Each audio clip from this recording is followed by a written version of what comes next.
lost his edge. He had run up huge gambling debts and become addicted to cocaine. His life was peopled with shysters, thugs, and killers, and, if the truth were known, Lee himself had become little more than a highly paid functionary in Jimmy's inchoate gang of smugglers. That's what really hurt. Lee had become one of Jimmy's drones. For months, Lee had been unable to shake the feeling that something uncontrollable had broken loose. The madness peaked in November, when two men in a van sprayed Prosecutor James Kerr's car with buckshot and .30 caliber bullets.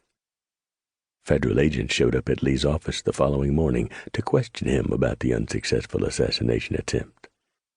They even confiscated Lee's gun collection. Lee was mortified. "If someone had tried to kill me," he asked one FBI agent, "would you be questioning James Kerr?"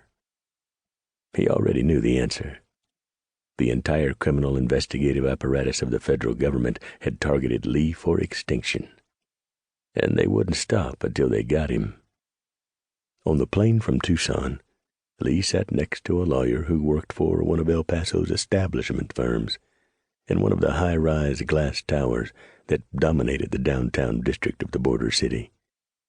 The lawyer mentioned that he sometimes looked down at the office complex that Lee was remodeling and experienced pangs of envy. "You've got everything I always dreamed of having," the lawyer said. Lee snorted with pride. The other lawyer couldn't appreciate the irony, but until that moment Lee had always envied him. The new office was a show of faith, or at least tenacity, and it made Lee feel good to know that someone else appreciated it. His staff had completed the move while he was in Tucson, and in the morning he would officially take possession. It would be his first day there, and, as fate decreed, his last. Joanne and two of their 5 children met Lee at the airport. They had a surprise for him: a new Lincoln limousine with a portable bar, a TV, a stereo, and even a secret compartment to conceal his guns and gambling paraphernalia. It was the perfect vehicle for the black striker. Lee hadn't been to Las Vegas more than once or twice since a disastrous fling a year earlier when he lost nearly $500,000. But when he returned, he would go in style. Joanne had bought the limousine on impulse. "After 19 years of marriage," she said, "I wanted to do something crazy." She was a slender, attractive woman with the dark features and perfect creamed coffee complexion shared by nearly all the Syrian women in El Paso.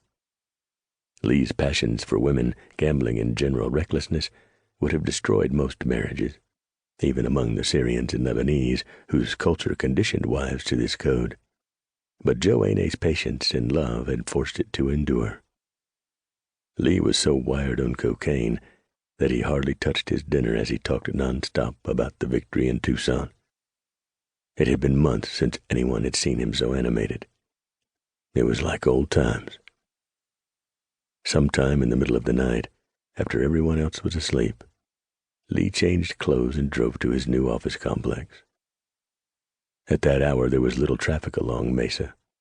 He stood on the street, admiring the enormous oak door and the white Mediterranean wall that slanted up and away from the second-floor balcony connected to his private office.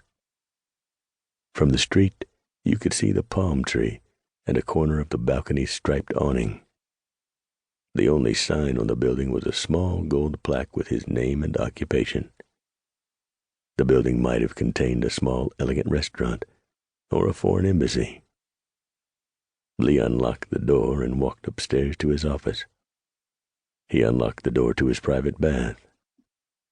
The money was where he had stashed it, in the canvas tennis bag under the sink. There was a steel floor safe sunk into 5 feet of concrete, but like the other safes in the complex, it hadn't yet been completely installed. Lee counted out $75,000 from the stash and slipped it into his coat pocket. As he pulled off the exit ramp above the truck stop on IH-10, Lee could see the Indian's car parked in the shadows behind some 18-wheelers that idled in the pre-dawn chill. The Indian brushed a strand of limp hair over his bald spot as he approached Lee's car. He wasn't a man most folks would